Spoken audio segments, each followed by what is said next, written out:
Halo teman-teman Australian, kembali lagi sama aku, Astrid, di channel kita yang selalu bawa cerita-cerita misteri dan horor yang bakal bikin bulu kuduk berdiri, tapi juga bikin kalian penasaran. Kali ini, kita bakal nyusurin salah satu legenda paling terkenal dari Jawa Tengah, tepatnya dari kota Semarang, yakni legenda Wewe Gombel. Kalian pernah dengar nama Wewe Gombel? Iya, hantu yang konon suka nyulik anak-anak kecil.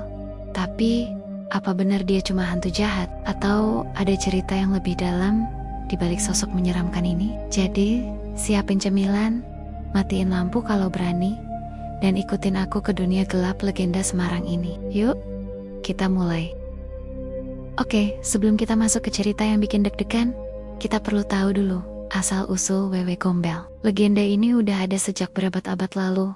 Katanya sih, dari zaman kerajaan-kerajaan di Jawa, sekitar abad ke-19.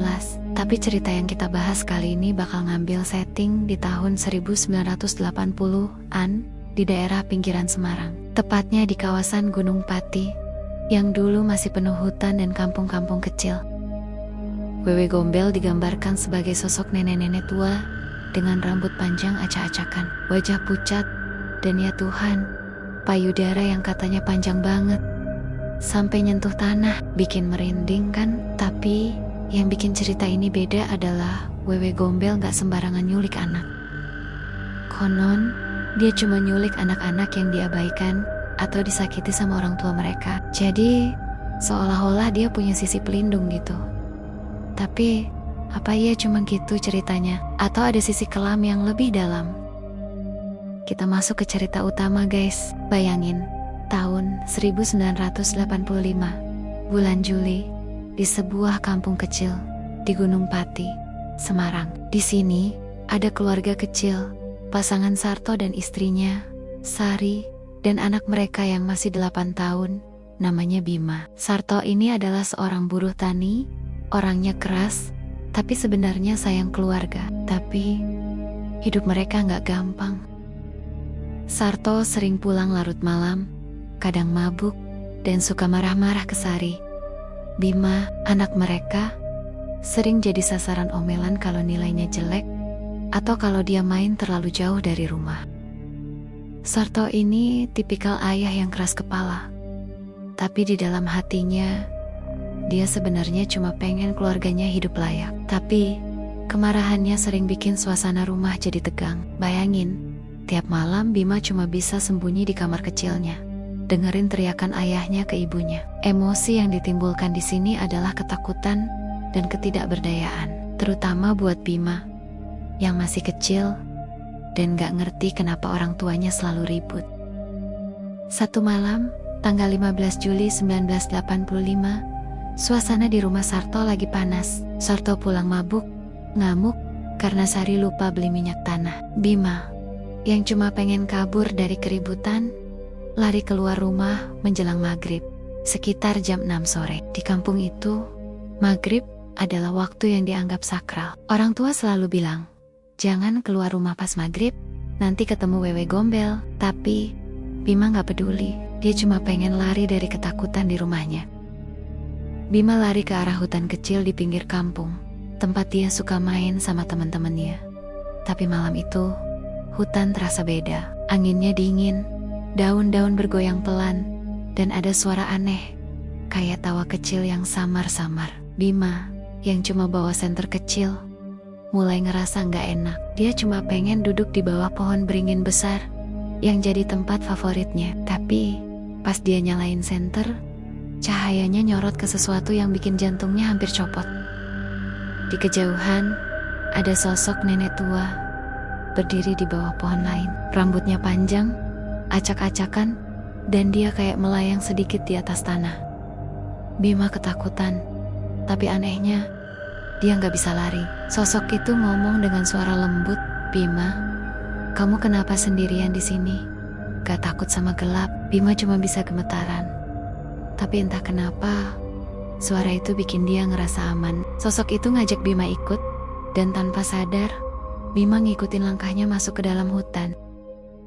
Di sini, perasaan kita pasti bakal ngerasa campur aduk. Ada ketegangan karena Bima ketemu sosok misterius, tapi juga penasaran. Ini bener Wewe Gombel kah? Tapi kenapa dia kelihatan baik? Rasa takut Bima bercampur dengan kebingungan, bikin kita ikut bertanya-tanya apa yang bakal terjadi. Keesokan harinya, Sari dan Sarto panik. Bima nggak ada di kamarnya. Mereka cari ke tetangga, ke sawah, ke hutan, tapi nggak ada tanda-tanda. Warga kampung mulai bisik-bisik, pasti kerjaan Wewe Gombel. Ada yang bilang Bima diambil karena dia sering kena marah Sarto. Sari nangis terseduh, ngerasa bersalah karena nggak bisa jagain anaknya. Sarto, meski keras kepala, mulai kelihatan putus asa. Dia yang biasanya nggak percaya cerita hantu, mulai goyah. Sekarang, kita tarik mundur sedikit buat ngasih konteks. Menurut cerita rakyat Semarang, Wewe Gombel dulunya adalah seorang wanita biasa bernama Mbok Sarijem yang hidup sekitar tahun 1800-an. Mbok Sarijem menikah dengan seorang pria kaya di kampungnya. Tapi kemudian suaminya selingkuh dengan wanita lain. Mbok Sarijem benar-benar merasa sakit hati. Mbok Sarijem akhirnya bunuh suaminya pas maghrib, waktu yang dianggap penuh energi mistis. Setelah itu, dia lari ke hutan dan bunuh diri di bawah pohon beringin. Konon, arwahnya gak tenang dan jadi Wewe Gombel yang selalu punya dendam sama keluarga yang gak harmonis. Tapi, yang bikin legenda ini unik adalah sisi iba dari Wewe Gombel. Katanya, dia nyulik anak-anak bukan buat nyakitin, tapi buat ngelindungin mereka dari orang tua yang gak sayang. Dia bawa anak-anak ke dunia roh, kasih makan, dan jagain mereka kayak anak sendiri. Tapi, ada harga yang harus dibayar. Anak-anak itu kadang gak bisa balik ke dunia manusia, atau kalau balik, mereka jadi beda. Mbok Sarijem ini bikin kita ngerasa kasihan, sekaligus takut. Dia korban pengkhianatan, tapi pilihannya buat balas dendam bikin dia jadi sosok yang menyeramkan. Emosinya penuh dengan duka dan kemarahan. Tapi juga ada sisi keibuan yang bikin kita bertanya, dia jahat atau cuman kesepian? Kembali ke 1985, warga kampung mulai bikin upacara kecil-kecilan di pohon beringin. Bawa sesajen buah dan kembang 7 rupa, berdoa supaya Bima dikembalikan. Sarto, yang awalnya skeptis, ikut serta, tapi hatinya masih penuh kemarahan. Dia salahkan Sari, salahkan dirinya sendiri, dan mulai ngerasa bersalah karena sering marah ke Bima. Di malam ketiga, seorang dukun kampung bernama Mbah Joyo bilang dia mimpi ketemu Wewe Gombel. Katanya, Wewe Gombel minta Sarto dan Sari datang ke hutan, minta maaf sama Bima, dan janji bakal berubah. Kalau enggak, Bima bakal tinggal selamanya di dunia roh. Sari langsung setuju. Tapi Sarto masih keras kepala, bilang, hantu cuma omong kosong.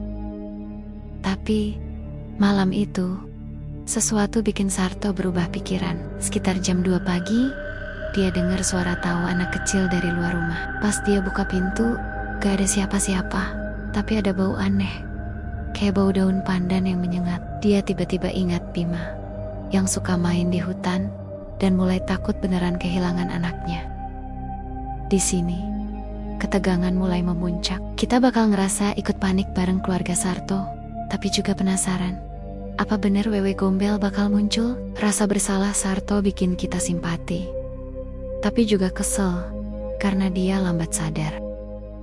Tanggal 19 Juli tahun 1985, Sarto dan Sari akhirnya setuju ikut Mbah Joyo ke hutan. Mereka bawa sesajen dan lilin, berjalan pelan ke pohon beringin besar di tengah hutan. Suasana malam itu dingin banget, kabut tipis mulai turun, dan suara jangkrik tiba-tiba berhenti. Mbah Joyo mulai lantunkan mantra Jawa kuno, dan minta izin ke penunggu hutan. Tiba-tiba, angin bertiup kencang. Sari ngerasa ada yang megang tangannya, tapi pas dia lihat, gak ada apa-apa. Sarto, yang biasanya berani, mulai gemetaran. Lalu, dari balik pohon beringin, muncul sosok itu. Wewe Gombel, rambutnya panjang, wajahnya pucat, dan matanya ya Tuhan, kosong tapi kayak nyedot jiwa. Dia pegang tangan Bima, yang kelihatan tenang, tapi matanya kosong, kayak gak kenal orang tuanya. Wewe Gombel ngomong dengan suara berat, kalian gak pantas jadi orang tua. Bima lebih bahagia sama aku. Sari langsung nangis. minta maaf sama Bima, janji bakal jadi ibu yang lebih baik. Sarto, yang akhirnya luluh, ikut minta maaf, ngaku dia salah, udah jadi ayah yang keras. Dia bilang, Bima, ayah janji bakal berubah, pulang ya nak. Ini adalah klimaks ceritanya ya guys. Kita pasti tadi ngerasa deg-degan banget, takut Wewe Gombel gak mau lepasin Bima, tapi juga terharu sama permintaan maaf Sarto dan Sari. Ada perasaan campur aduk antara horor dan harapan. Setelah momen tegang itu, Wewe Gombel tiba-tiba tersenyum. Tapi senyumnya bikin merinding. Dia bilang, aku kasih kesempatan sekali ini. Tapi, kalau kalian ingkar, aku bakal balik. Dia lepas tangan Bima, dan tiba-tiba, kabut menghilang. Bima pingsan, tapi pas dia sadar, dia cuma bilang, aku ketemu nenek baik di pohon besar. Dia kasih aku makan pisang. Bima pulang bersama Sarto dan Sari, tapi dia gak ingat apa-apa soal Wewe Gombel. Keluarga mereka mulai berubah. Sarto berhenti mabuk, Sari lebih perhatian, dan mereka pindah dari kampung itu setahun kemudian, tahun 1986, buat mulai hidup baru. Tapi, konon, di Gunung Pati, Wewe Gombel masih berkeliaran, nyari anak-anak yang diabaikan orang tuanya. Wah, apa kabar jantung kalian setelah dengar cerita ini? Wewe Gombel bukan cuma cerita horor guys. Ini juga pengingat buat kita semua, bahwa keluarga itu penting, dan kasih sayang bisa nyelamatin kita dari hal-hal yang bahkan gak bisa kita lihat. Legenda ini bikin kita mikir, kadang hantu yang paling menakutkan itu bukan di hutan, tapi di hati kita sendiri, kalau kita gak hargain orang-orang terdekat. Oke teman-teman, sebelum aku akhiri episode kali ini, aku mau bagi 2 kutipan bijak buat kita renungin. Pertama, kasih sayang adalah pelindung terbaik, bahkan dari kegelapan yang tak terlihat. Dan yang kedua, jangan biarkan kemarahan menghantui rumahmu, karena ada yang selalu mengintai di balik bayang-bayang. Terima kasih udah dengerin cerita ini, teman-teman Australian. Kalau kalian suka, jangan lupa like, subscribe, dan share ke teman-teman kalian. Kalau kalian punya cerita mistis dari daerah kalian, tulis di kolom komentar ya. Sampai ketemu di video berikutnya, dan jangan lupa, hati-hati pas maghrib. Stay spooky guys. Bye-bye.